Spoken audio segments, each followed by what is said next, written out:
শুভ সকাল। সবাইকে আমন্ত্রণ জানাচ্ছি মেরিল মিল্ক সোববার রাঙা সকাল অনুষ্ঠানে।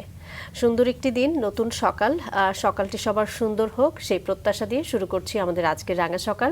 2 ঘন্টা জুড়েই আয়োজন, আর পুরো রাঙা সকাল পরিবারের সঙ্গে আছি কাজী রওশন আরা সাকি এবং আছি আমি মাসুক। শুভ সকাল আমার তরফ থেকেও। সুন্দর একটি সকাল, সুন্দর কিছু প্রত্যাশা এবং সুন্দর কিছু জানার আগ্রহ নিয়ে চলে এসেছি আমরা আজকেও। সাকির কাছে যাই প্রথমে। শুভ সকাল। শুভ সকাল মাসুক, কেমন আছো? আমি ভালো আছি, তুমি কেমন আছো? আমিও ভালো। আজকে আমরা এমন একটা বিষয় নিয়ে জানবো যেটা কিন্তু মানুষ একটু হালকা করে শুধু সেটার কি বলবো রসটা আস্বাদন করে, এত গভীরে যায় না। কিন্তু আমাদের আজকের অতিথি অনেক গভীরে গিয়েছেন। চলো কে আছে পরিচয় করি। প্রিয় দর্শক, আমাদের আজকের রাঙা সকালের অতিথি সঙ্গীত সংগ্রাহক ওয়াহিদ জামান। চলে যাচ্ছি তাকে স্বাগত জানাতে। শুভ সকাল। শুভ রাঙা সকাল। কেমন আছেন? জি, আমি ভালো আছি, আশা করি আপনারাও ভালো আছেন। জি, আমরাও ভালো আছি এবং আপনাকে পেয়ে আমাদের ভীষণ ভালো লাগছে। আজকে সঙ্গীত নিয়ে আসলে যেটা হয় যে আমরা শুধু সঙ্গীতটা শুনি বা সঙ্গীতের রস আস্বাদন করি শ্রবণের মাধ্যমে, কিন্তু আপনি এটাকে আরো গভীরভাবে ভেবেছেন। সেই বিষয়গুলো নিয়ে আলোচনা করব। শুরুতেই আপনার শৈশবটা কোথায় ছিল, কেমন ছিল জানতে চাই। আমার জন্ম কুমিল্লাতে। জি। বাবা সরকারি চাকরি করতেন, যার ফলে বিভিন্ন জায়গাতে বদলি হয়ে যেতেন। তো সেখান থেকে আমরা কিছুদিনের জন্য চট্টগ্রাম মিরসরাইতে থাকি, তারপর সিলেটে চলে যাই। বৃহত্তর সিলেটের হবিগঞ্জ জেলাতে আমার শৈশবের শুরুটা বলতে পারেন। সেখানেই প্রাইমারি স্কুলে ভর্তি হই। হবিগঞ্জ টাউন পাঠশালা নামে একটা স্কুল ছিল। ক ভাই বোন? আমরা 3 ভাই বোন। আচ্ছা। 2 ভাই 1 বোন। আচ্ছা। আমি বড়। আচ্ছা। পরিবারের বড় সন্তান হওয়ার কারণে অনেক কিছু দেখা যায় যে একটু অন্যভাবে দেখতে হয়, যে ছোটদের দায়িত্ব বা বাবা মার সাথেও যে সম্পর্কটা, সেটাও কিন্তু বড় সন্তানদের একটু বেশি সুন্দর হয়। কেমন ছিল বাবা মার সাথে সম্পর্ক? বাবা মার সাথে সম্পর্ক ভালোই ছিল। আচ্ছা। বাবার যে মার সাথে সম্পর্কটা একটু গভীর ছিল। নিজের সকল সমস্যা দাবি দেওয়া একটু মার কাছেই জানাতাম। তো আবদার বলেন যাই বলেন সব মার কাছেই। আচ্ছা। বাবাকে একটু ভয় পেতাম, একটু রাশভারী ছিলেন, সে কারণে এতটা সহজভাবে মিশতে পারতাম না। কিন্তু বাবা তো বাবাই, এভাবেই আর কি ছোটবেলাটাই। মানে চাওয়া পাওয়া সবকিছুই মাকে ঘিরেই ছিল। পরিবারটা কেমন ছিল যদি একটু জানি? বাবা কি করতেন বা কি চাইতেন পরিবার থেকে, পরিবারের বড় সন্তান কি করুক, সবকিছু মিলে যদি জানতে চাই। বাবা সরকারি চাকরিজীবী ছিলেন। আর মধ্যবিত্ত পরিবারে যে ভাবনাটা, যে সবাই যেটা চায় আর কি সহজভাবে, যে নিজে প্রতিষ্ঠিত হও, অন্যদিকে মনোযোগ দেওয়ার দরকার নেই, এক্সট্রা কারিকুলাম ততটা না করলেও চলবে, চাকরির জন্য প্রস্তুত হও, জীবনে প্রতিষ্ঠিত হওয়ার জন্য যা যা করণীয় সেটাই করো, ওদিকটাতেই জোর দিতেন বেশি আর কি। আচ্ছা, পড়াশোনাটা করো ঠিকঠাক ভাবে। আপনি কি করতেন? আমি পড়াশোনা ছাড়া সবই করতাম। আচ্ছা, যেমন শুনি আমরা একটু। খেলাধুলা করতাম বেশি, পড়ার টেবিলে মনোযোগ থাকতো কম, গল্পের বই পড়তাম, পরদিন কি খেলা যায়, নতুন খেলা কি আবিষ্কার করা যায়, কারণ এখনকার মতো তো ডিজিটাল যুগ তো ছিল না। আর যদি সাধারণ অর্থে সেই সময় আমাদের মতো যারা ছিল ফুটবল নিয়ে মত ছিল বেশি। এর বাইরে গাছে ওঠা, ফল পাড়া, কখনো বড়শি দিয়ে মাছ ধরা, বৃষ্টি হলে ফুটবল নিয়ে নেমে পড়া, যখন হাতের কাছে অন্য কোনো নেই খেলনা তৈরি করা, কখনো আমরা নিজেরা এঁটেল মাটি দিয়ে টেপা পুতুলো বানিয়েছি, বিভিন্ন ধরনের ছোটখাটো খেলনাও তৈরি করেছি। মিরসরাইয়ে তো দৃষ্টিনন্দন একটা জায়গা আছে যেটা হচ্ছে গ্রাস বিচ বলে এখন। তো ওইটাতে আপনি যে সময় শৈশবে ছিলেন সেই সময়টায় ওই জায়গাটা কেমন ছিল? সত্যি বলতে কি মিরসরাই নিয়ে খুব মানে মনে রাখার মতো তেমন কিছুই নেই। অল্প সময়টা আমরা ছিলাম সেখানে। যেটা ছিল, আমরা বাবা তো মৎস্য কর্মকর্তা ছিলেন, তো বড় একটা খামার ছিল। আচ্ছা। 13টার মতো পুকুর ছিল, যতদূর মনে পড়ে 140টার মতো নারিকেল গাছ ছিল। আচ্ছা। এটা ওখানে একটা কাজ করতাম সেই ছোটবেলা থেকেই, মানে পুকুরে আপনার বাঁশের ভেলা ছিল। সবাই যখন ঘুমিয়ে পড়তো আমি ভেলা নিয়ে নেমে পড়তাম, পুকুরে দাঁড় বাইতাম বাঁশ দিয়ে, এভাবে আর কি টুকটাক। ছিলেন তখন? তখন মানে স্কুলে যাওয়া হয়নি, তখন স্কুলে যাওয়া হয়নি, এভাবে আর কি। তারপরেই চলে আসি সিলেটে। ওখানেই বলতে গেলে দুষ্টুমির আচ্ছা, আসল কাজগুলো আর কি সেখান থেকেই শুরু।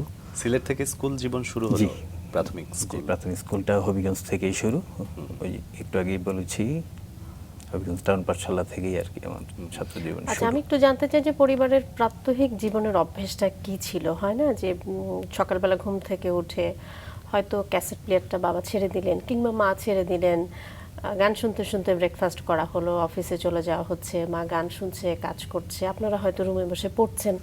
পরিবারের সব কিছু মিলে আবহটা কেমন ছিল? এই জন্যই জানতে চাচ্ছি যে আপনার এই যে গানের প্রতি যে ভালোবাসা বা ভালো লাগা, যেখান থেকে আপনি আজকে একটি আর্কাইভ তৈরি করছেন, শিল্পীদের জন্য কাজ করেছেন এবং করছেনও, এবং বড় সরেও আরও বড় পরিসরেও আরও কিছু করতে যাচ্ছেন, সেই বিষয়গুলো নিশ্চয়ই একদিনে আপনার মনে জন্ম নেয়নি। এখানে নিশ্চয়ই পরিবারেরও একটা ভূমিকা থাকতে পারে। সেই দিক থেকে যদি জানতে চাই যে কি হতো বাসায়। সে সময় রেডিওটা বেশি প্রচলিত ছিল, হ্যাঁ, জি, ক্যাসেট প্লেয়ারের বিষয়টা আমাদের আর একটু পরে আসে। আচ্ছা, তো আম্মা গান শুনতেন, আম্মা গান পছন্দ করতেন, আব্বু পছন্দ করতেন বাট এটা নিয়ে এতটা ছিলেন না। কিন্তু আম্মু অবসর সময় সারাদিনই রেডিও চালিয়ে রাখতেন, কাজ করতেন। কিন্তু আর যেটা করতাম আর একটু যখন বড় হই, প্রাইমারি শেষ করে যখন হাই স্কুলে উঠি, তখন যেটা হতো, তখন গানের প্রতি একটু এটা আরও দুর্বার হয় আর কি। সেটাকে করতে হবে, নিজের ইচ্ছাটাকে পূরণ করতে হবে। সেটা সকালবেলা ঘুম থেকে উঠতাম, 6টার মধ্যে সবাইকে ঘুম থেকে উঠতে হতো। এখন আমাকে তো গান শুনতে হবে, তাহলে কি করা? 6টা থেকে 7টা পর্যন্ত আমাদের বলা যায় নাস্তার প্রস্তুতি, হাত মুখ ধোয়া, বই নিয়ে বসা, সেই সময়টুকু ছিল।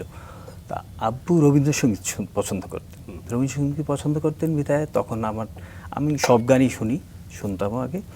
তা আমি ওই সময়টাতে রবীন্দ্রসঙ্গীত চালিয়ে দিতাম, কারণ একটু দ্রুত লয়ের গান, বিটের গান তো বাবা পছন্দ করবেন না, সেই কারণে রবীন্দ্রসঙ্গীতটা ওই 1 ঘন্টা রবীন্দ্রসঙ্গীত আমার পড়া শুরুর আগে।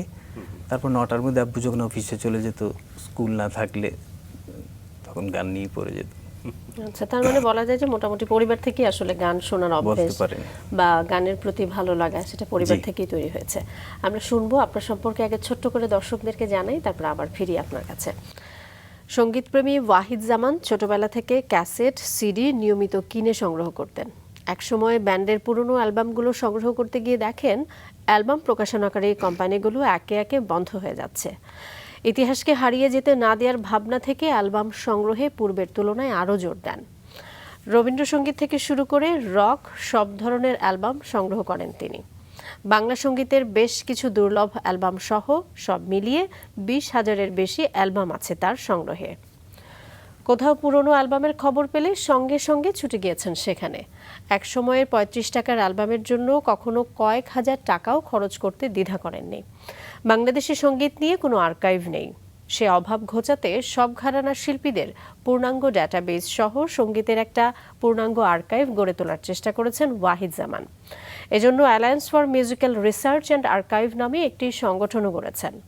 শুধু অ্যালবাম নয়, বিচিত্রা, বিচিন্তা, আনন্দভুবন, তারকালোক সহ সাপ্তাহিক, পাক্ষিক ও মাসিক ম্যাগাজিনের বিশাল সংগ্রহ ছিল ওয়াহিদের। আমরা আবারও চলে যাই আমাদের আজকের অতিথি আলাপনে। ক্যাসেট সংগ্রহের কথা বলছিলাম, 20,000-এরও বেশি ক্যাসেট আপনার সংগ্রহে রয়েছে। কত বছর লাগলো 20,000-এর মতো সংগ্রহ করতে? গান তো অনেক দিন ধরেই শোনা হয়, মানে সংগ্রহের বিষয়টা 2000 থেকেই বলতে পারে, 2000 সাল থেকে, তার মানে প্রায় 24 বছরের সংগ্রহ আপনার। আমরা শুনবো, যেহেতু ছোটবেলার গল্পে ছিলাম, আপনি বলছিলেন যে গান শুনতে ভীষণ ভালো লাগতো, বাবা মার সঙ্গে আপনিও গান শুনতেন, স্কুলে যেতেন। তখন থেকে কি কোনো কিছু ভেবেছিলেন যে গান নিয়ে কিছু করবেন বা গান সংগ্রহে কাজ করবেন? সত্যিকার বলতে সেই সময়টাতে এরকম কোনো ভাবনা ছিল না।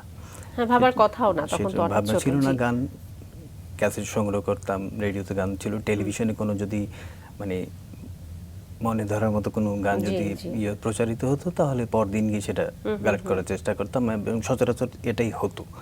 কোনো গান যদি শ্রুতিমধুর কোনো গান হিট হলে সেটাই বাজারে চলতি অ্যালবাম হিসেবে এসেছে। তো আমরা সেভাবেই সংগ্রহ করতাম, আর বন্ধুদের সাথে অ্যালবাম এক্সচেঞ্জ করতাম, এভাবেই সংগ্রহ হতো। বিভিন্ন কারণেই আসলে সেই সময় সংগ্রহটা ধরে রাখা যায়নি, বাসা বদল হতো, কেউ অ্যালবাম নিয়ে গেছে, ফেরত আর দেওয়া হয়নি, বা আমিও সেভাবে খুঁজে আনতে পারিনি। তো 2000 থেকে বলতে গেলে 2000 থেকেই আসলে আপনি শুরু করেন। আপনার স্কুল জীবনটা কি সিলেটে শেষ হলো। জি, স্কুল। আচ্ছা, কলেজ? আমার গ্রাজুয়েশন সিলেটেই, আচ্ছা, মৌলভীবাজার জেলা। এর মধ্যে কি বন্ধু বান্ধবের সঙ্গে কখনো হয় না যে গল্প করতে গিয়ে আসো গান নিয়ে খেলা করি বা গানের কলি খেলি, এরকম কোনো বিষয় ছিল কিনা, বা অন্য কারো দ্বারা পরিবারের বাইরে ইন্সপায়ার হয়েছেন কিনা? পরিবারের বাইরে আমার মামা আমাকে মানে এই ব্যাপারটাতে সরাসরি উৎসাহ না দিলে বিভিন্নভাবে আমাকে সহায়তা করতেন। সেটা হচ্ছে, আমি তখন ক্লাস 9-এ পড়ি। মামা সেই সময়টাতে ওয়াকম্যান একটা ডিভাইস ছিল যেটা খুবই জনপ্রিয়। তো ওয়াকম্যান একটা মামা আমাকে দেন, দিয়ে বলেন যে গান তখনই শুনবি যখন অঙ্ক করবি। মানে গানই পড়াশোনায় যাতে শুনতাম, কোনো ক্ষতি অঙ্ক না করাটা হয়। হতো কম। তো সেভাবেই মানে নিজস্ব একটা ডিভাইস আমার হাতে চলে আসে। তখন থেকেই আসলে সংগ্রহের বিষয়টাতে মনোযোগী হই আর কি। আর বন্ধুদের তো ছিলই, ক্যাসেট প্লেয়ার ছিল, কারো ভালো ডেক সেট থাকলে সেখানে গান শোনার আনন্দটা একটু দারুণ হতো বেশি। এভাবেই আর কি চলতো। আর কলেজ জীবনটার পরে তো ভার্সিটি জীবনটা আসে আপনার, সেটা বললেন যে সিলেটেই। তো সেই সময় কি আর কোনো কাজের সাথে যুক্ত ছিলেন? যেমন ওই বয়সটায় মানুষের আসলে সবকিছুই ভালো লাগে, যা দেখি সবকিছু একটু একটু করতে ইচ্ছা করে। সেই সময় আসলে মানে ছাত্র রাজনীতির সাথে জড়িয়ে পড়েছিলাম। একদম স্কুল শেষের খুব দিকটাতেই অ্যাক্টিভ ছিলেন? অ্যাক্টিভ ছিলাম। আচ্ছা, অ্যাক্টিভ ছিলাম, সেটা একদম 1996-97 সাল আচ্ছা, পর্যন্ত। আর পড়াশোনা সক্রিয় কোন রাজনীতিতে বিষয়ে ছিলাম। পড়াশোনা করেছেন? আমি মাস্টার্স করছি রাষ্ট্রবিজ্ঞানে। আচ্ছা, আর গ্রাজুয়েশন পর্যন্ত সিলেটেই, ঢাকাতে জাতীয় বিশ্ববিদ্যালয়ের অধীনে মাস্টার্স কমপ্লিট করি। বাড়ির বড় ছেলে পড়াশোনা করলো, গ্রাজুয়েশন কমপ্লিট করলো, কিন্তু সেই যে ক্যাসেট সংগ্রহ করছে, এটা তো আসলে মানে মিডল ক্লাস ফ্যামিলি বলি বা আপার ক্লাস যেটাই বলি না কেন, খুব স্বাভাবিকভাবে আসলে নেয়ার কথা না যে তুমি অন্য কোনো কিছু না করে ক্যাসেট সংগ্রহে মনোনিবেশ করলে। এই জায়গাটা যদি জানতে চাই, কিভাবে ফেস করলেন পরিবারের সঙ্গে? মধ্যবিত্ত পরিবারগুলিতে জি। প্রথম যেই চাওয়াটা থাকে যে আর্থিক সচ্ছলতাটা প্রথম তাদের নির্ধারণ করে দেওয়া হয় যে এই জায়গাটাতে একটু জোর দাও। তো এটা তো ছিলই স্বাভাবিকভাবেই, যে কারণে ছাত্র রাজনীতি করলেও পরবর্তী রাজনীতিতে সক্রিয়ভাবে থাকতে পারিনি। ইচ্ছা ছিল সার্বক্ষণিক রাজনীতি করব। তো যাই হোক, পরিবারের কথাই বলেন না, নিজের ইয়েতে মানে অবস্থানগত কারণেই আর সিদ্ধান্তে অটল থাকা যায়নি। তো পরবর্তীতে নিজেই চাকরি খুঁজিয়ে নিয়ে, আর সংগ্রহের বিষয়টাতে আসলে ওভাবে কখনোই মানে পরিবার থেকে এতটা চাপ আসেনি। সাধারণভাবেই নিজের কাজটুকু নিজে করে গেছি যতটুকু পারা যায়। আর একটু আগেই তো আপনাদের মাধ্যমে পাশাপাশি জব করছেন? পাশাপাশি চাকরিও কি করেছি। করছেন পেশা হিসেবে? এই মুহূর্তে আসলে কোনো পেশাতে আমি নেই। আচ্ছা। আমার পেশা সেই বলেন, সময় কি নেশা বলেন, করেছেন? 2001 পর্যন্ত আসলে চাকরিতে ছিলাম। আমি ফ্যাশন হাউসে কাজ করেছি। জি জি। বেশ কয়েকজন বাংলাদেশের প্রথিতযশা ফ্যাশন ডিজাইনের সাথে কাজ করার আমার অভিজ্ঞতা আছে। তো 2000 পরের থেকে আর চাকরিতে আমি নেই।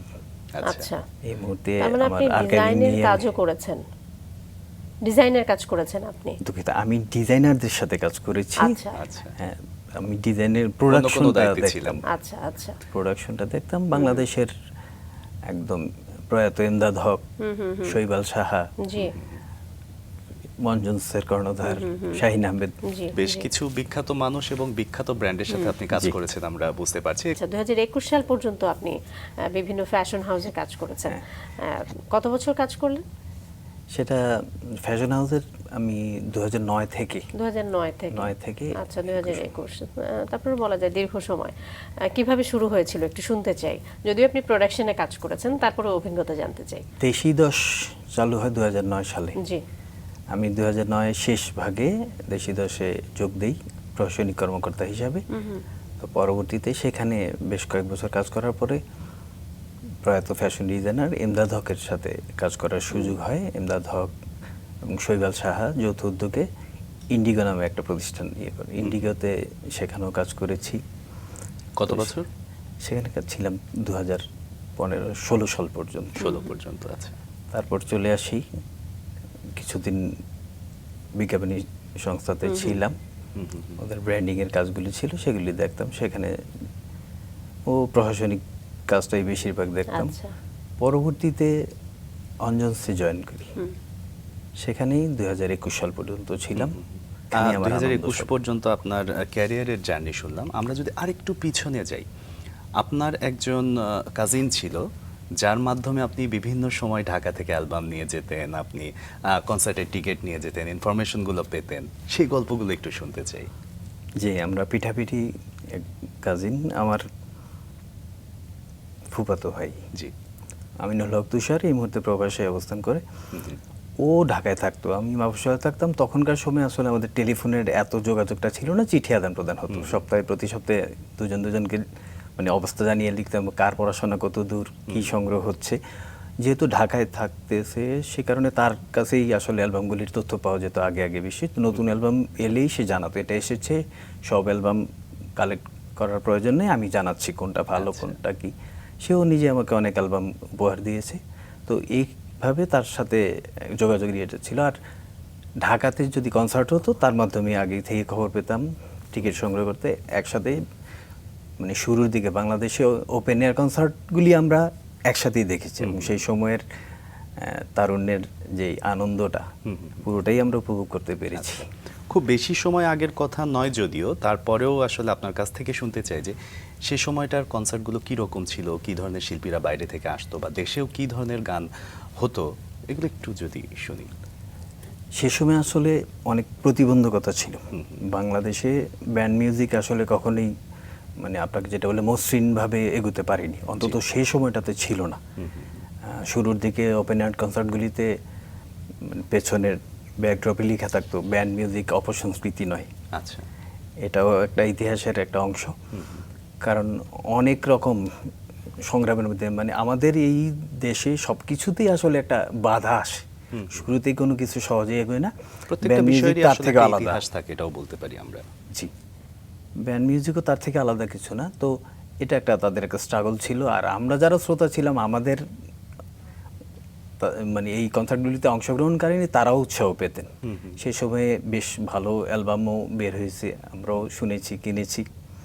এইভাবেই ব্যান্ড মিউজিক আজকে এই পর্যায়ে এসেছে। একদমই তাই। কিন্তু কনসার্টগুলো বিষয়ে যদি আরেকটু শুনি যে কি ধরনের কনসার্ট হতো আসলে। ব্যান্ড তো হতোই, কিন্তু হয় না যে এখনকার পরিসরগুলো একরকম, ফোক ফেস্ট বা ক্লাসিক্যাল ফেস্ট যেগুলো হচ্ছে এখনকার পরিসরগুলো একরকম, অডিয়েন্স একরকম। সেই সময় একটু অন্যরকম অডিয়েন্স ছিল, লাইক হয়তোবা সব ধরনের জনতায় যেত। এখন যেরকম টিনেজ বা ইয়াং জেনারেশন যাচ্ছে, ব্যান্ড মিউজিকের যে রিদমের কারণেই হয়তো তারুণ্যের পছন্দ, প্রথম পছন্দ ব্যান্ড মিউজিক। তো সেখানে আসলে সব বয়সের লোক যেত, তবে তরুণ সম্প্রদায়টাই একটু বেশি উপস্থিতি ছিল। এটা শুরু থেকেই। হ্যাঁ, এখনও আপনি দেখবেন তরুণদের অংশগ্রহণটাই বেশি।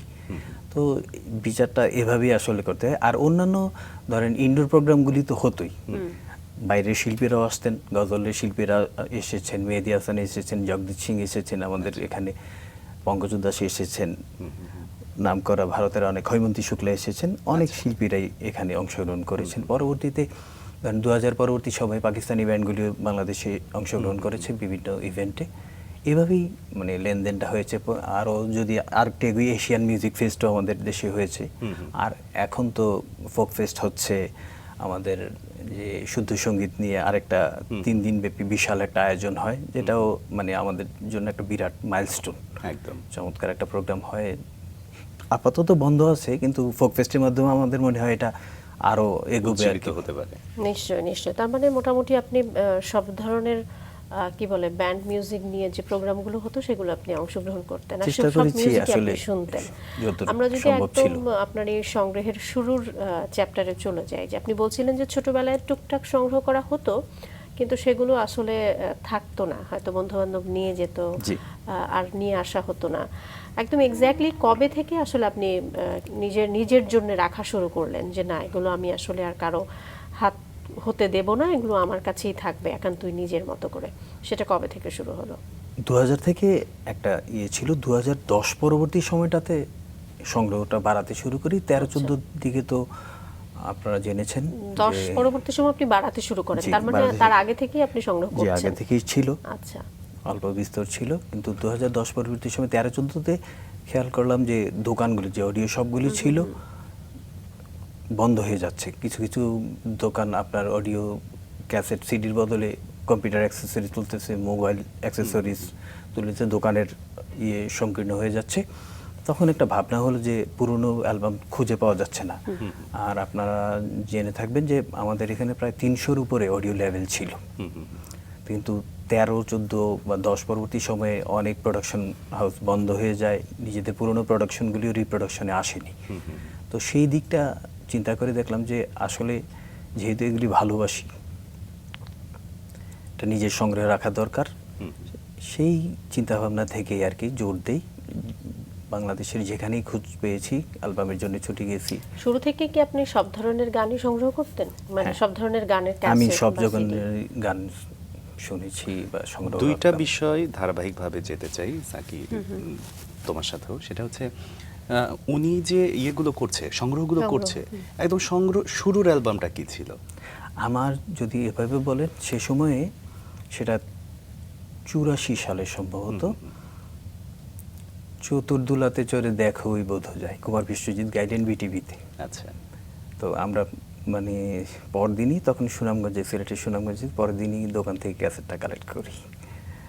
তো এভাবেই যদি প্রথম ক্যাসেট, এর আগে তো আমার ব্যক্তিগত কথা বলছি আর কি, আর বাবা তো ক্যাসেট কিনে আনতেন, মাও জি। টুকটাক কিনতেন, এভাবেই আর কি। আর ব্যান্ডের ক্যাসেট যেটা সোলসের কলেজের করিডোরে একটা অ্যালবাম ছিল, সেটা ছিল আর কি ব্যান্ডের ক্যাসেট আচ্ছা। কেনা। আর মানে 84 সাল থেকে আপনার সংগ্রহটা শুরু হলো। আচ্ছা, সংগ্রহের মানে ধরনটা কেমন ছিল, মানে কিভাবে কিভাবে আপনি সংগ্রহ করতেন? নতুন কোনো ক্যাসেট আসছে বাজারে শুনেই ছুটে যেতেন, নাকি অন্য কোনো মাধ্যমও ছিল? আসলে একটু জানতে চাই আমরা ডিটেইলি আপনি কি কি করতেন সংগ্রহ করবার জন্য, মানে যখন এটা আপনার একদম নেশা পেশায় পরিণত হলো, জানতে চাই। শৈশবে আসলে ওইভাবে টাকা পয়সার তো একটা বিষয় ছিল, সেই সময় 35 টাকা অনেক টাকা, ওভাবে চাইলেই সব কিছু পাওয়া যেত না। কদাচ হয়তো কিছু টাকা মিললে হয়তো বিভিন্ন উৎসব টাকা পয়সা পেলে ক্যাসেট কেনা হতো। আর বাবা ক্যাসেট মাঝে মধ্যে কিনে দিতেন, কোথাও বেড়াতে গেলে মন ভালো থাকলে একটা ক্যাসেট কিনে মানে দিতেন। এটা বাবার এভাবেই তরফ আসতো থেকে আর কি। গিফটের মতো ছিল। যেটা বলি মানে পূর্ণাঙ্গ সংগ্রহটা তখনও শুরু হয়নি, জি। যতটুকু সম্ভব নিজের চেষ্টা, উপহারের মাধ্যমে যা পাওয়া যেত আর কি, সেভাবেই। আমরা যতদূর আপনার সম্পর্কে জেনেছি যে পুরনো অ্যালবাম বা ক্যাসেট সংগ্রহ করার জন্য আপনি বিভিন্ন জায়গায়ও গিয়েছেন। সাপোজ দেখা যাচ্ছে যে এটা 35 টাকার ক্যাসেট, কিন্তু আপনি সে বিষয়ে তোয়াক্কাই করেননি, আপনি 1000 টাকা খরচ করতেও কোনো কুণ্ঠাবোধ করেননি। এরকম কোনো গল্প যদি থাকে আমরা হ্যাঁ, শুনতে চাই। এরকম গল্প আছে। একটা ক্যাসেটে আমার ইটালিতে আমার এক বন্ধু থাকেন, তো তার মাধ্যমে মোবাইলে কথোপকথনের সময় জানতে পারলাম যে সে বলে যে ভাই, কিশোরগঞ্জের একটা জায়গাতে একটা দোকান, পুরনো দোকান বন্ধ হয়ে যাচ্ছে, কিছু ক্যাসেট ওখানে আছে। এটা কত সালের গল্প? এটা বেশি দিন আগের নয়, বছর দুয়েক আচ্ছা, একদমই রিসেন্ট। সাম্প্রতিক। তো আমি বললাম যদি সম্ভব হয় কয়েকটা ছবি পাঠান। তো ছবিতে দেখলাম যে কম বেশি সব অ্যালবামে আমার কালেকশন আছে। একটা অ্যালবাম শাহেদের অ্যালবামটা, এটা প্রয়াত, অ্যালবামের নাম কি ছিল? অ্যালবামের নামটি ছিল প্রভু। প্রভু আসলে তখন ট্র্যাকে ছিল, বাট টাইটেলে ছিল না। এটা যখন সিডি প্রোডাকশনে আসে সারগাম থেকে, তখন প্রভু নামে এটাকে বাজারজাত করা হয়। তো আমি বললাম, জানলাম যে এখানে এই অ্যালবামটা আছে যেটা আমার সংগ্রহে নেই, যেতে হবে কটিয়াদি, কিশোরগঞ্জের কটিয়াদি থেকে আরেকটু ভেতরে। আচ্ছা, চিন্তা ভাবনা না করে পরদিনই রওনা দিলাম। যেহেতু আপনি সংগ্রহ করছেন মোটামুটি 2000 সাল থেকে, আপনার কাছে এই সংগ্রহটা নেই, তার মানে যার কাছে আপনি যাচ্ছিলেন সে কি আরো অনেক বেশি সংগ্রহ করতো? একটু ক্লিয়ার করি জায়গাটাতে, ওখানটা ছিল দোকান, অডিও দোকান। অডিও দোকান, যেটা একটু আগে বলেছি যে বিভিন্ন দোকানগুলি বন্ধ হয়ে যাচ্ছে সেই সময়টাতে, তো সেরকমই একটা অবস্থায় আর কি ছিল তাদের দোকানটা। ওরা পরে মানে বিভিন্ন সাউন্ড সিস্টেমের জন্য দোকানটাকে অন্যদিকে তৈরি করে। তো অল্প কিছু ক্যাসেট ওখানে ছিল, তার মধ্যে এই ক্যাসেটটাও পাই আর কি। তো সেটার জন্য টাকা তো সেই সারাটা দিনের পরিশ্রম ছিল, প্রচণ্ড গরমের মধ্যে যেতে হয়েছিল, সেটা একটা মানে অম্লমধুর স্মৃতি আপনার কি হিসেবে মোটামুটি আছে। বলা যায় যে পরিবার বা আত্মীয় স্বজন, বন্ধু বান্ধব, আপনি যখন থেকে এই সংগ্রহটা শুরু করলেন সবাই মোটামুটি জানতেন হ্যাঁ, যে ওয়াহিদ জামান ক্যাসেট সংগ্রহ করছেন? কম বেশি তার মানে সবাই। আপনি ওখান থেকে ইনফরমেশন গুলো পেতেন? বন্ধুমহল বা আত্মীয় স্বজন থেকে জি, আপনি ইনফরমেশন জি। পেতেন এবং যেখান থেকে আপনার ইনফরমেশন আসতো সেখানে আপনি ছুটে চলে যেতেন নিশ্চয়ই। এবং অফেয়ারে আসলে আপনি বলছিলেন যে মানে নিজের সংগ্রহটা নিজেকেই আসলে করতে হয়। পরিবার, আত্মীয় স্বজন, বন্ধু বান্ধব সেখান থেকে আসলে খুব একটা সহযোগিতা না পাওয়ারই কথা। আমি একটু ওই জায়গা থেকে শুনতে চাই, কেউ কি কখনো খুব নেগেটিভলি নিত যে ক্যাসেট সংগ্রহ করছো, এটা দিয়ে কি হবে, বা হয় না অনেক সময় যেটাতে এমন কোনো ইম্পর্টেন্ট কাজ না, এরকম কোনো সিচুয়েশন তৈরি হয়েছিল কিনা যেখান থেকে মনে হয়েছিল যে না ঠিক আছে বাদ দিই, এটাকে তো কেউ আসলে ওইভাবে আমাকে উৎসাহ দিচ্ছে না বা উইশ করছে না? আসলে নিজের ভালো লাগাটাকেই সবসময় প্রাধান্য দিতে চেয়েছি। জি। আমার মন থেকে যা চেয়েছে আমি সেটাই করেছি। সেটা নিজের পেশাগত পর্যায় থেকে শুরু করে ব্যক্তিগত অনেক বিষয়টা, আচ্ছা। আমার যেটা ভালো লেগেছে আমি সেটাই করেছি। তো সেক্ষেত্রে আসলে পরিবার হয়তো কখনো কখনো বিরক্ত হয়েছে, আত্মীয় স্বজন একটু তাচ্ছিল্যের চোখে দেখেছে যে আসলে কিন্তু আপনার যে আত্মতৃপ্তি সেটা তো আছে দিন শেষে। অবশ্যই সেটা নিয়েই এগোতে চাই। তো আসলে গান সংগ্রহের ক্ষেত্রে বা শোনার ক্ষেত্রে ও কে কি বলছে, কোথায় কি, সেটা আসলে আমি কখনো ভাবনায় আনিনি। তো এভাবেই এগোচ্ছে। আর এটা নিয়ে যে বিরূপ বলেন বা অন্য ধরনের কোনো প্রতিক্রিয়া আসেনি তা নয়। আমি একটা ছোট্ট উদাহরণ দেই, মানে ভালোবাসার বা ধরেন একটু অবজ্ঞারও। জি। আমি কুষ্টিয়াতে গেলাম একবার ক্যাসেট সংগ্রহ করতে। তো একটা গুদামে আমাকে নিয়ে যায়, ওনার দোকান ছিল। তো দোকানটা বন্ধ করার পরে চলেন যে আমার বাড়িতে যাই। বাড়িতে গেলাম তো সেটা সময় আমি সকাল 11টায় আমি তার গুদামে ঢুকি। সেখানে আমার ক্যাসেট সিডি বাছাই করতে করতে আমার 3টার উপরে বেজে যায়। 3টার উপরে আমি যখন বের হয়ে আসি আমার কাপড়ে ধুলোবালি লেগে কাপড় একদমই নোংরা হয়ে যায়। উনি বলেন যে আপনার তো অবস্থা খারাপ, আসেন ফ্রেশ হন। এইখানে তো ফ্রেশ হওয়ার কিছু নেই, হোটেলে গিয়ে হোটেলে যেতে হবে না, আপনি আসেন। উনি আমাকে নতুন লুঙ্গি, নতুন তোয়ালে, সাবান, শ্যাম্পু সব অ্যারেঞ্জ করে দিয়ে বলে যে আপনি গোসল করে আসেন। গোসল আবার তাদের যেই বাড়িটা ছিল জাস্ট তৈরি হচ্ছিল আর কি সেই সময়। তো সেখানে মফস্বলে তো এখনো পুকুর আছে, পুকুরে গোসল টোসল সেরে আছে। মানুষের এতটুকু ভালোবাসাও পেয়েছি। জি। জি।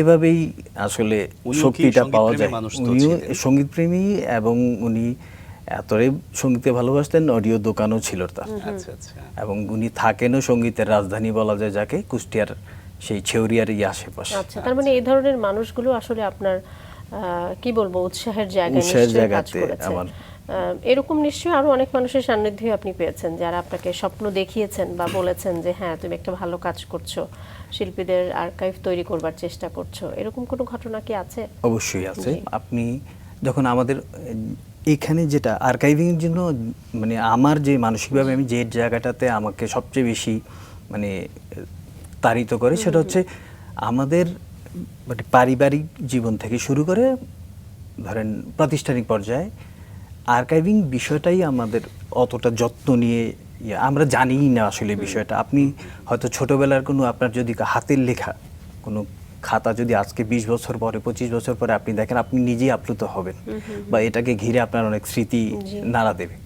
তো এই বিষয়গুলি থাকে, যেমন শিল্পী, অনেক শিল্পীর কাছেই আপনি তাদের সৃষ্টি অ্যালবাম পাবেন না। তো যখন আমার কাছে অনেক শিল্পী সুরকার এই অ্যালবামগুলি দেখেন, চমকিত হন, উৎসাহিত হন, তো আনন্দ পাই, নিজের কাজটাকে ভালো লাগে যে আপনার অ্যালবামটা আমার সঙ্গে আছে। এটা যখন তাদেরকে দেখায় তারাও আমাকে উৎসাহ দেয়। এভাবেই আসলে চলছে কাজটুকু। আসলে এই তৃপ্তির জায়গাগুলো এভাবেই আসে নিশ্চয়ই। এবং সেখান থেকে আপনি একটি রিসার্চ সেন্টার করেছেন, alliance for musical research and archive সংগঠন। এটি সম্পর্কে যদি আমরা একটু জানি যে এই আর্কাইভ সংগঠনটি আপনি কখন তৈরি করলেন, কত সালের কথা এটি? এটা 2022 সাল থেকে আসলে এটার কার্যক্রম শুরু করে। আচ্ছা। আমরা যেটা একটু আগে বললাম, যেটা এখানে আমাদের দেশে মানে আর্কাইভ আছে, টাকার আর্কাইভ রয়েছে, আপনার জাতীয় জাদুঘর আছে, ন্যাশনাল আর্কাইভ রয়েছে, কিন্তু সেখানে আসলে মিউজিকের জন্য কোনো Archive নেই। যেটা বলে আলাদাভাবে কোনো আলাদাভাবে archive কোনো নেই। জি। সমন্বিত কোনো প্রয়াস নেই। তো সেই ভাবনাটা থেকে সেই অভাবটা যখন নিজের ভিতরে অনুভূত হয় তখন যে এটা নিয়ে কিছু করা প্রয়োজন। সেটা যে শুধুই কিছু ক্যাসেট থাকবে, ডিজিটালি কিছু মানে হাজার খানেক অ্যালবাম থাকবে সেরকম না, আসলে সঙ্গীতকে ঘিরে সম্পূর্ণ কিছু জি। কাজে নিজেকে নিয়োজিত রাখতে চাই। সঙ্গীতের সাথে সংশ্লিষ্ট যারা আছেন তাদের বায়োগ্রাফ থেকে শুরু করে তাদের সৃষ্টির ডেটাবেস যা যতটুকু সম্ভব সেটা সর্বোচ্চ চেষ্টাতেই আমরা করে যাচ্ছি। এবং ধরেন সঙ্গীত বিষয়ক আমাদের দেশে সঙ্গীতকে ঘিরে ম্যাগাজিনও তত নেই, এখন একটা চলতেছে সরগম নামে একটা ম্যাগাজিন রয়েছে, জি। ওরা মাসিক এটা পাবলিশ হয়, তো একটাই রয়েছে। আগে আমাদের কয়েকটা ছিল, সেটা আমাদের গান নামে একটা পত্রিকা ছিল, আরেকটা ছিল সঙ্গীতাঙ্গন, তো সেগুলিও বন্ধ হয়ে গেছে। আমরা চেষ্টা করি সেই পুরনো ইয়েগুলি সংগ্রহ করে রাখতে। আর সঙ্গীতকে ঘিরে সঙ্গীত সংশ্লিষ্ট বই শিল্পীরা লিখছেন, গীতিকবিরা লিখছেন, আবার অন্য সাংবাদিকরাও লিখছেন বিভিন্ন বিষয়ে। সম্প্রতি কুমার বিশ্বজিতের বায়োগ্রাফি বের হয়েছে শাফিন আহমেদের বায়োগ্রাফি বের হয়েছে, কাজ অল্প বিস্তর হচ্ছে। আমরা alliance for musical research and আর্কাইভের মাধ্যমে আমাদেরও কিছু প্রকাশনা সামনে আসবে। আমরা আসলে সঙ্গীতকে ঘিরে সর্বোচ্চ চেষ্টাটাই করে যাচ্ছি, এটাকে যতটুকু সম্ভব আমরা সম্পূর্ণ করতে চাই। Alliance for musical research and আর্কাইভে আপনারা কতজন কাজ করছেন? এই মুহূর্তে 17 জন 17 জন উপদেষ্টা কোন সহ কোন বিষয় আমাদের নিয়ে কাজ করছেন? যে বিষয় তো আসলে সঙ্গীতই, কিন্তু আর্কাইভ করার ক্ষেত্রে কোন ডিপার্টমেন্টে কতজন আছে? যে কেউ হয়তো সংগ্রহ করছে, কেউ রিসার্চ এটা করছে। আসলে 3টা ধাপে আছে। একটা হচ্ছে আপনার মূল বডি, একটা হচ্ছে উপদেষ্টা পরিষদ, আর সাধারণ সদস্য। আচ্ছা, আপনি তো খুব সম্ভবত 3 ভাবে উপদেষ্টা কাজ, পরিষদে আমি আছেন। এটার কনভেনার হিসেবে আছি। আমাদের সাথে আছেন সোহেল মাহবুব, উনি প্রবাসে অবস্থান করছেন, আছেন ডক্টর শফিউদ্দিন একজন আছেন শিক্ষাবিদ সুমাইয়া ফারহানা, জুবাইরুল ইসলাম, গীতিকবি সাকি আহমদ, আচ্ছা, শিল্পী জয় সারিয়ার সহ বেশ গুণী মানুষরাই আমাদের সাথে আছেন। আমরা সবাই মিলে কাজটা করে যাচ্ছি। ধরেন অদূর ভবিষ্যতে বেশি আমরা আমাদের প্রকাশনায়ও নামবো। বিগত দিনে কিছু প্রকাশনাতেও আমাদের সহযোগিতা ছিল, আমরা বিভিন্ন প্রকাশনায় আমাদের টিম কাজ করেছে, বিভিন্ন তথ্য দিয়ে আমরা সহায়তা করেছি। কয়েকটা প্রকাশনা যদি বলি সেভাবে, নীলয় দাসের নিয়ে একটা বই বের হয়েছে, নীলয় দাসকে নিয়ে বই বের হয়েছে, সেটাতে আমাদের কাজ রয়েছে। কুমার বিশ্বজিতের যে বায়োগ্রাফিটা সেখানেও আমাদের কাজ রয়েছে। বিগত বছর 2 আগে আমরা একটা বই প্রকাশ হয়েছে আমাদের এখানে, সেটা হচ্ছে বাংলার রক মেটাল। আচ্ছা, প্রায় 184টা ব্যান্ডের প্রোফাইল নিয়ে বইটা বের হয়েছে, সেখানে আমাদের টিম কাজ করেছে, বিভিন্ন তথ্য সহযোগিতা ছবি দিয়ে আমরা 184 জন শিল্পীর প্রোফাইল, 184টা ব্যান্ডের প্রোফাইল। আচ্ছা, ব্যান্ডের প্রোফাইল আছে সেটাতে। সেই বাংলার রক মেটাল বইটার শিরোনাম, বইটা লিখেছেন মিলু আমান আর সাংবাদিক হক ফারুক আহমেদ। আচ্ছা, এই দুজনের সম্পাদনায় বইটা প্রকাশ হয়েছে। সংগঠনটি যেহেতু একদমই সাম্প্রতিক, যে 2022 সালে এটা পথ চলা শুরু করেছে, কি উদ্দেশ্য নিয়ে আসলে আগাচ্ছেন? যে কোথায় দেখতে চান আগামী 5 বছর পর বা 10 বছর পর? পূর্বের কথা যদি ধরি, আসলে এটা সম্পূর্ণই সঙ্গীতের জন্য, সঙ্গীতকে নিয়ে, সঙ্গীতকে ঘিরে আমরা আমাদের কাজগুলি করে যাব। এই বাংলাদেশের সঙ্গীতের যতটুকু সম্ভব সর্বোচ্চ অগ্রাধিকার দিয়েই আমরা কাজ করছি। বাংলাদেশের এখন ধরেন আমাদের যদি ফেরদৌসী রহমানের কথাই ধরি, জি, উনি আমাদের বিটিভির প্রথম শিল্পী ছিলেন। বিটিভির একদম শুরুর লগ্ন থেকে উনি গান গেয়ে আসে। ওনার যতগুলি অ্যালবাম বেরিয়েছে, এলপি বেরিয়েছে, ক্যাসেট বেরিয়েছে, সেগুলি থেকে শুরু করে এভাবে আর কি প্রতিটা শিল্পী, সৈয়দ আব্দুল হাদি আছেন, আব্দুল জব্বারের এখন কোনো অ্যালবাম কোথাও খুঁজে আপনি পাবেন না। ফিরোজ শাহী প্রয়াত হয়েছেন, আমাদের কাছে রয়েছে। আচ্ছা, ফেরদৌস শাহিদ ছিলেন আমাদের, কাদির কিবরিয়া এই মুহূর্তে প্রবাস আছেন, তার অনেক সৃষ্টিকর্ম রয়েছে। অজিত রায়, কলিম শরাফি, খন্দকার নুরুল আলম, বশির আহমেদ, রথীন্দ্রনাথ রায়। নজরুল সঙ্গীতে যদি আমরা আসি, খায়রুল আলম শাকিল থেকে শুরু করে আরও সোহরাব হোসেন, আরও নীলুফার ইয়াসমিন, ওনাদের কাজ রয়েছে। নীলুফার ইয়াসমিন আমাদের দেশে ধরেন কাজের অনেক ভিন্নতা, নজরুল গীতিও গিয়েছেন, আবার কীর্তনেরও অ্যালবাম ওনার রয়েছে। তো সেগুলি সংগ্রহ করছি, চেষ্টা করছি যেখানে যা পাই। অনেকে আছেন আমাদের সাথে, আবার আমি হয়তো ক্যাসেট সিডি কালেক্ট করি, কেউ হয়তো এলপি কালেক্ট করে, ভিনাইল কালেক্ট করছেন, তো তাদের কাছ থেকে তথ্য সংগ্রহ করতে এটা সুবিধা হয়। সবার সাথেই কাজ করার চেষ্টা করছি। সব রেকর্ডেড আছে? চেষ্টা করছি। কতগুলো আছে আপনার রেকর্ড? আমি তথ্যের ক্ষেত্রে যদি বলেন, আপনি এই মুহূর্তে আমার কাছে আমি চেষ্টা করছি, যেটা হচ্ছে স্বাধীনতা পূর্ববর্তী কিছু তথ্য আছে, স্বাধীনতা পরবর্তী সময় থেকে 2022 সাল পর্যন্ত আমার কাছে 40,000-এরও অধিক পেপার ক্লিপিং ডিজিটালি সংরক্ষিত আছে। আচ্ছা, সেখানে মানে আমি যে শিল্পীদের কথা বললাম তাদের কথা আছে, বাংলাদেশের অ্যাক্টিভ ব্যান্ড বা ইনঅ্যাক্টিভ ব্যান্ড সবারই প্রোফাইল রাখার চেষ্টা করতেছি।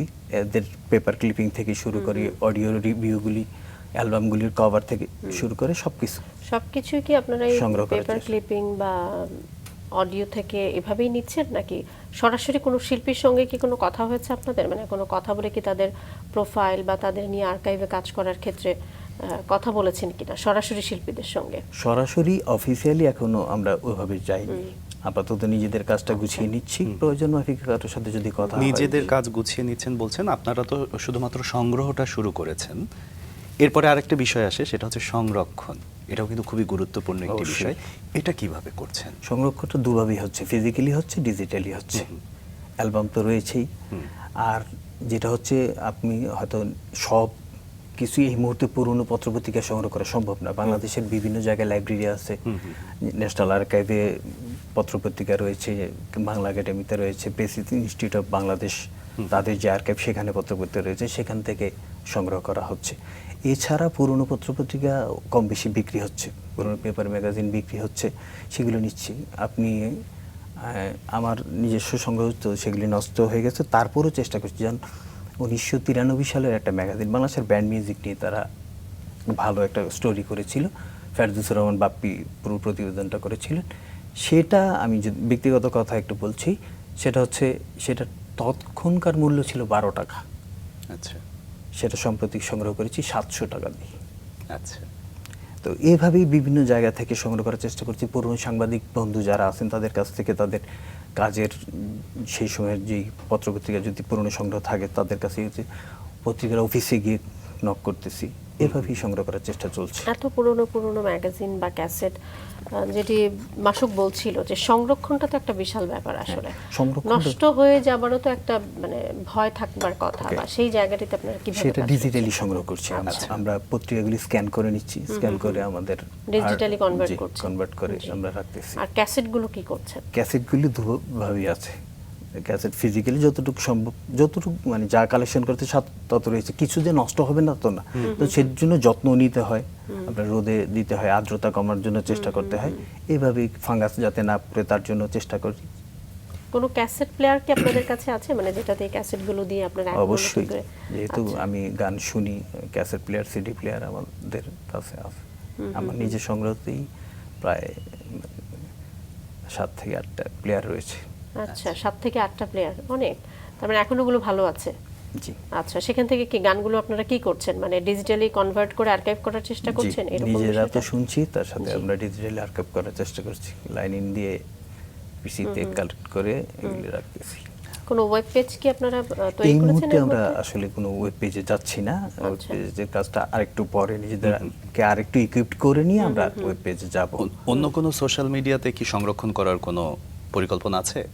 ফেসবুকে আসলে এটা তো অবশ্যই সবার ফেসবুক জন্য বা উন্মুক্ত ইউটিউব। করে দেয়া হবে।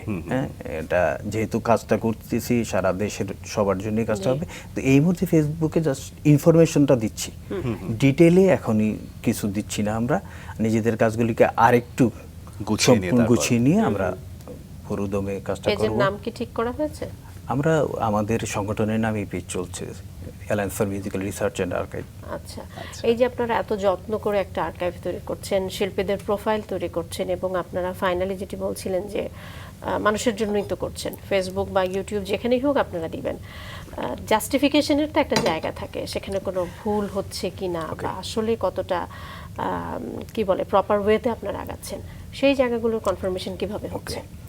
আপনাকে যদি বলি, একই নিউজ একই সময়ে, হ্যাঁ, আমরা 3 থেকে 4টা পত্রিকা ম্যাগাজিনে ক্রস চেক করতেছি। হ্যাঁ, একই সময় দেখা যাচ্ছে প্রোডাকশনের পর একটা অ্যালবাম বাজারে যাওয়ার পরে দেখা যায় 3 মাস পরে বিজ্ঞাপনটা গেল, তাহলে কখনো কখনো পুরনো যদি ইয়ে করেন শুধু বাজারকে ঘিরে যদি আপনাদের অডিও লেভেলগুলি দেখা যায় 85 সালে ক্যাসেটটা রিলিজ হয়ে গেছে, কিন্তু বিজ্ঞাপন আমার কাছেই সে প্রমাণ আছে, বিজ্ঞাপনে দেখাচ্ছে এটা 86। তো সেক্ষেত্রে একটা বিভ্রান্ত তৈরি হয়। তো সেক্ষেত্রে শিল্পীদের সাথে যোগাযোগ করে এটাকে সংশোধন করার চেষ্টা করি, নিজেরাও 2-3টা পত্রিকা মিলিয়ে আমরা এটা সংশোধন করার চেষ্টা করি। তো যার ফলে যতটুকু সম্ভব তথ্যের ভ্রান্তিগুলো দূর করার চেষ্টা থাকবে আছে আমাদের। আচ্ছা, সরকারিভাবে কি কোনো সহায়তা আপনারা পাচ্ছেন বা পাবার কোনো অপশন আছে কিনা? এই মুহূর্তে সরকারি কোনো সহযোগিতা আমরা চাইনি, তবে এটা যে মানে আশা করছি না তা বললে ভুল হবে। সরকারি বেসরকারি পৃষ্ঠপোষকতা তো অবশ্যই দরকার, একটা প্রতিষ্ঠান এককভাবে বা একটা সংগঠনের মাধ্যমে, কারণ আসলে স্বেচ্ছাসেবী এখন খুব বেশি এগুলো যায় না। সরকারিভাবে তো এখনো কোনো অনুদান বা কোনো পৃষ্ঠপোষকতায় আপনারা আসেননি। আপনি বলছিলেন যে তারপরে তো আসলে ইনভেস্টমেন্টের একটা ব্যাপার থেকেই থাকে। আপনারা এতজন মানুষ, 17 না 22 জন বলছেন, 17 জন কাজ করছেন, স্বেচ্ছাসেবা দিচ্ছেন একরকম বলা যায়। যদি জানতে চাই যে সেখানে আসলে ইনভেস্টমেন্ট কিভাবে ম্যানেজ করছেন? এখন পর্যন্ত ব্যক্তিগত পর্যায় থেকেই আসলে সংগঠনটা চলছে, আর নিজেদের মতো করেই ইয়ে করছি। সরকারি কোনো সহায়তা এখনো পাইনি বা সেটার জন্য আমরা আবেদনও করিনি, তবে ভবিষ্যতে করব না সেটা তো বলা যাচ্ছে না, কারণ একটা প্রতিষ্ঠান চালাতে গেলে বেশ রকমের খরচ থাকে। সেক্ষেত্রে সরকারি বেসরকারি সব ধরনের পৃষ্ঠপোষকতার জন্য আমরা চেষ্টা করব। আর আমরা চাইবো এটাকে আসলে একটা পূর্ণাঙ্গ রূপ দিতে, সেখানে এটা ব্যয়সাধ্য একটা বিষয়, এটার জন্য একটা বড় পরিসরে জায়গা নিয়ে কাজ করতে হবে। এটার জন্য আলাদা আর্কাইভ সেকশন থাকবে, রিসার্চ সেন্টার থাকবে, বিভিন্ন সময়ে এটার জন্য আমাদেরকে বিভিন্ন জায়গায় যেতে হবে। তার জন্য অনেক রকম, এখন পর্যন্ত তো আপনার ব্যক্তি উদ্যোগেই রয়েছে, পুরোটাই ব্যক্তি উদ্যোগে সংগঠনের, ব্যক্তিগতভাবে আপনার আর্কাইভ রয়েছে। আচ্ছা, বড় পরিসরে করবার তো একটা চিন্তা ভাবনা আছেই আপনাদের? অবশ্যই আছে।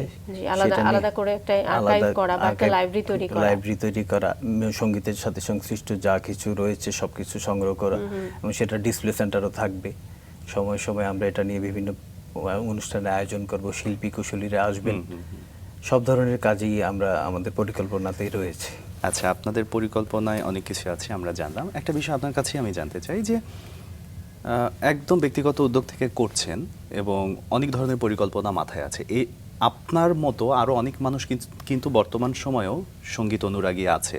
পুরো বাংলাদেশ থেকে যদি তাদেরকে একটু সংগ্রহ বা তাদের সাথে একটু যোগাযোগ করে এই জায়গাটা আরও সমৃদ্ধ করা যায়, এরকম কোনো ভাবনা কি ভেবেছেন কিনা? আমাদের আর্কাইভারদের সাথে যোগাযোগ আছে, বাংলাদেশে বেশ কিছু আর্কাইভার আছেন যাদের সাথে আমাদের সম্পর্ক রয়েছে, যোগাযোগ রয়েছে। এর মধ্যে শুভ শহীদুজ্জামান একজন রয়েছেন, আবু হেনা শামসুদ্দিন আছেন, এরকম আরও বেশ কয়েকজনের নাম আমি বলতে পারি। আমার যে সংগঠনে যারা আছেন তাদের বেশিরভাগই মানে ক্যাসেট সিডি গান শুনেন, সংগ্রহ করেন। এর বাইরেও যারা আছেন তাদের সাথে যোগাযোগ হচ্ছে, এবং প্রতিষ্ঠান যখন একটা পর্যায়ে যাবে অবশ্যই তাদের সাথে যোগাযোগটা আরেকটু নিবিড় হবে, কাজের পরিধি বাড়বে, সে চেষ্টা তো থাকবেই। ছোটবেলায় বাবা গান শুনতেন সেটা আমরা জেনেছি, কিন্তু একটা পর্যায়ে এসে নিশ্চয়ই আপনার ব্যক্তিগত জীবনটাও এগিয়েছে, আপনি নিজেও পারিবারিক জীবনে পদার্পণ করেছেন। সেই জায়গা থেকে নিজের পরিবার থেকে এখন কেমন সহযোগিতা পাচ্ছেন? হ্যাঁ, অনেকেই শুনি যে পরিবারের সমস্যার কারণে পুরনো অ্যালবাম স্টোরে রেখে দিয়েছেন, গান শোনা যায় না। তো সেই সমস্যাটা আমাকে কখনোই পড়তে হয়নি। আচ্ছা, পড়তে হয়নি। আমার সংসারে যারা আছেন সবাই সহযোগিতার হাত বাড়িয়ে দিয়েছে। এছাড়া মানে যখন পরিবারে এখন একটু আমরা শুনি, আমার মা প্রয়াত হয়েছেন 2019 সালে, আর আমার সাথে বাবা আছেন, আমার স্ত্রী, এক সন্তান। আচ্ছা, সবাই মোটামুটি আপনাকে উৎসাহ দিচ্ছেন এই কাজে। এখানে বেশ কিছু ক্যাসেট রয়েছে মাসুক, আমরা একটু এই বিষয়ে নিয়ে একটু জানবো, ক্যাসেটগুলো নিয়ে একটু যদি বলেন। আমি শুরুতেই সোলসের একটা ক্যাসেট দেখতে পাচ্ছি, ভলিউম 4G।